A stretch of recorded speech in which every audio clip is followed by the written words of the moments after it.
some knowledge of what levers to push or what buttons and how to do this. Joe is the most qualified person to govern our nation. And governing our nation takes practice. It takes learning. You guys go, you had a heart problem, you're going to go to somebody who's first heart surgery they've ever done? No. Nor any other number of things that you do, and working on your house or fixing something in life. Come on, folks. Experience does matter. It makes a difference. And we do not have time in this broken world. I say this as a former Secretary of State. When I went to 91 countries on behalf of you and our nation, it was a privilege of my life. But I'm telling you, we don't have time to go out and wait a year or 2 years to build a relationship with a leader of another country. So Joe Biden has the ability immediately to govern. Let me just explain that fully. When Barack Obama became president, we were on the brink of the greatest financial disaster in history. We had the Secretary of the Treasury come up and say to us, quaking and pale, I'll never forget it, the whole financial system of the world may tumble, could break apart here. You have to rescue us, you, the senators. It was during the Bush administration, but the Democrats stepped up, not one Republican, a couple Republicans, one of them lost his seat because of it. Because we had to put together a stimulus package, we had to put together a recovery package. And where did Barack Obama go in order to make sure we passed the greatest green infrastructure program in the history of our nation? Joe Biden got that through. Joe Biden worked that process. He was put specifically in charge of passing the Recovery Act, and we came back. Every single month of the Obama administration, all 8 years, we saw the economy climb. We saw more jobs created. We saw us come back from the brink. And the unemployment figures went from about, I think, 8 or 9 down to 4.5 to 5 percentage points down. And from that moment till now, Trump, he's only taken it down about 0.9%. So I'd rather have Joe Biden and the whole philosophy that approached that was fair, without giving $1 trillion tax cut we can't afford to the wealthiest 1%. That's why we need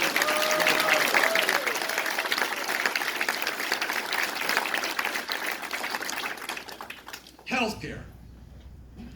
Toughest thing in the world. Every president since Harry Truman's tried to pass it. And when that came up, who did the president ask to help work the floor, work the senators, pull the votes together? All worked with Republicans and Democrats like Joe Biden. That experience, my friends, is invaluable. Invaluable. I mean, I look at what's going on right now, I gotta tell you, would any one of you here not have wanted Nancy Pelosi at the helm over the course of the last weeks? She's done an amazing job.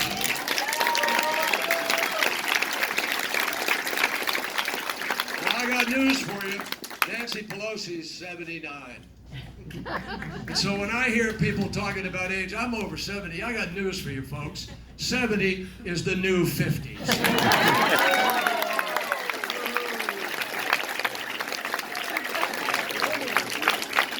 So you heard from Joe, I don't want to go on and on, but you heard from Joe about the things he did with the NRA. That took courage. Delaware is a tough state.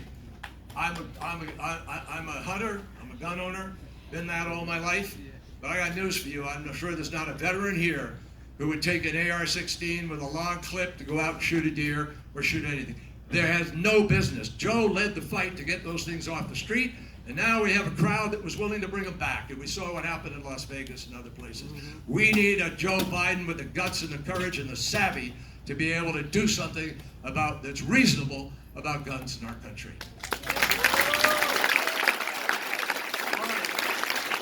Number 3, here's the third thing you got to talk to people about. So you got win, you've got govern, not unimportant. We need a president who can heal a very broken world right now. I saw that, Vice President saw that, President Obama saw that. It's a troubled place. And without the United States, it's kind of, at odds with itself. Europe, coming apart, Brexit, Salvini in Italy, Orban in Hungary, President Xi and President Putin running around the world saying, I've heard it, so has Joe, that this is going to be the Chinese century. This is going to be the Russian, this is going to be the Asian century. The United States of America is in decline. That's what they say. And they specifically say we're less important now, and they're strategizing all the time for outtakes. Well, I got news for you. As long as we have a challenge like climate change out there, which Joe Biden has already done stuff about. 1986, he started. And he was part of every step of our efforts to make sure we could get Paris done. We have to not just go back to Paris, we have to go way beyond Paris now. We need a president who's going to bring the auto manufacturers to the table, the infrastructure builders, so we have charging stations, transition to electric. We have to do it faster than 2050 and 2045. And we need a man, who, in this case, a man who has the experience, the knowledge, the savvy, the respect, the relationships, which will help us do that as fast as we need to do it, my friends. Fourth, well, let me just say one other word. Nuclear has now reared its ugly head again. We put the nuclear threat of Iran into a bottle. We contained it. We took the weapon off the table. It was our plan then to go to the next things, which were dealing with Yemen, dealing with helping Israel, dealing with helping to get rid of the missiles program, so forth. That was the next step. But by pulling out, Donald Trump actually invited the chaos that is happening today, put the nuclear weapon back on the table, and everything that has happened in the last weeks was predicted and predictable. I'll tell you what, I got grandchildren. I want them to have a president of the United States who has a vision, common sense, and experience about how you build a nuclear weapons treaty. Joe Biden has done that, and as president, he will lead us away.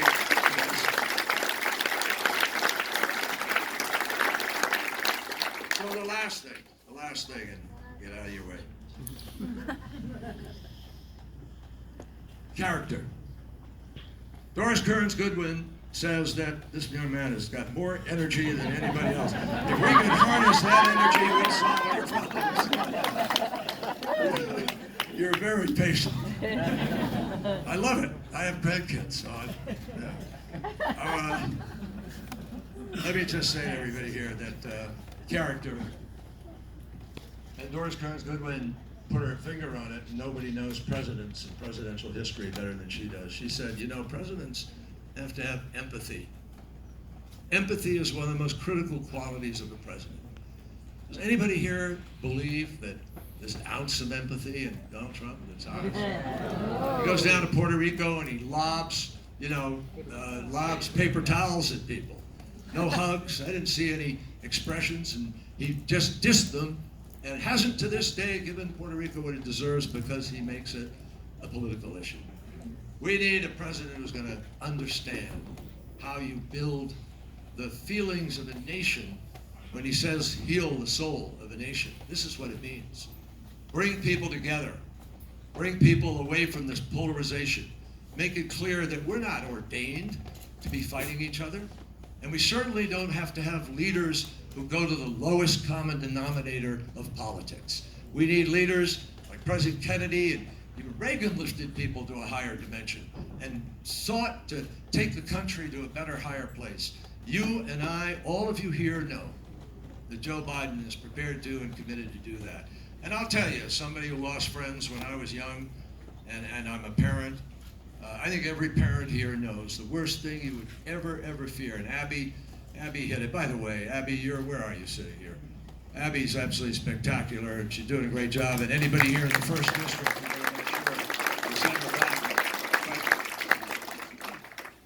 I mean, we're contemporaries, and I couldn't imagine what it was like to get a phone call saying your wife and your child just killed, and you got to go to the U.S. Senate. I don't know if I'd have put one foot in front of the other.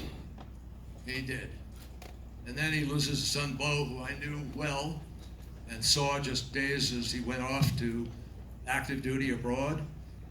I want a president of the United States who knows what it's like to have a member of their own family serve in a dangerous place.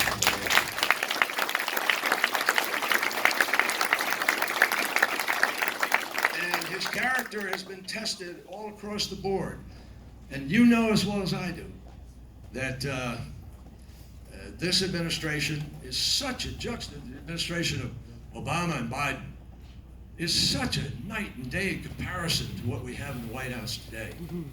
I want you to know that Joe Biden was part of an administration that for 8 years never had one whiff of scandal written about it. Not one.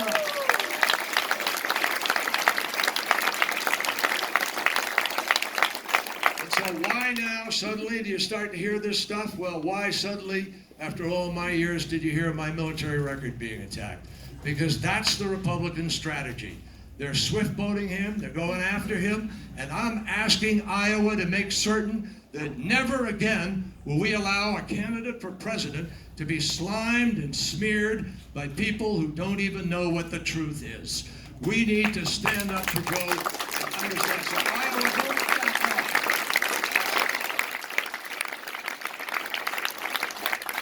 So the juxtaposition of Joe's character to the president, I think, is a huge plus for our party and for where we need to go. You look at 16,000 plus documented lies.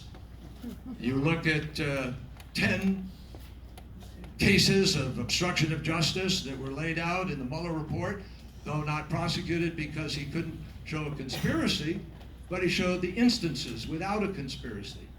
Doesn't mean it didn't happen. There were obstruction of justice. And moreover, you have abuse of power.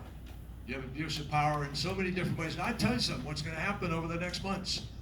The Senate is going to cringe when it sees the Bolton book come out, when it sees more of the information going into the House still come out. This story is not finished. And this acquittal is a cover-up, if that's exactly what happened.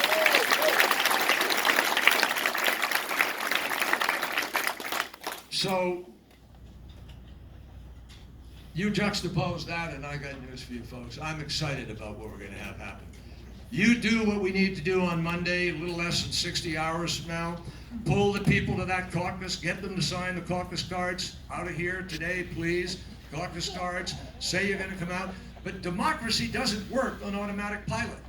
You have to be the folks who are going to make sure that we do guard the republic, that we do make the state of Iowa be the starting point that it ought to be for Joe Biden's roll forward to the presidency. And the sooner we end this, the sooner we stop a circular firing squad in the Democratic Party and get about the business of focusing on the guy in the White House, the better it will be for us and for the nation. So I can't wait for Joe Biden. I can't wait for Joe Biden to get out there and to start on our behalf representing us and going after, you heard part of it today, he's going to go after Donald Trump from one end of this country to the other, and I know what he's going to do. He's going to slice him and dice him. He's going to whack him and smack him. He's going to mush him and gush him. He is going to beat him like a drum until this nightmare is done.